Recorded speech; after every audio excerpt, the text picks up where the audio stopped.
tình em biết phân lời.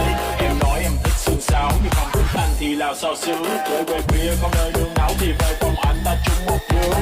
Baby cứ sợ đâu cao thì làm sao anh đưa em lên đỉnh vào. Chơi với anh đêm nay không sẽ ta say và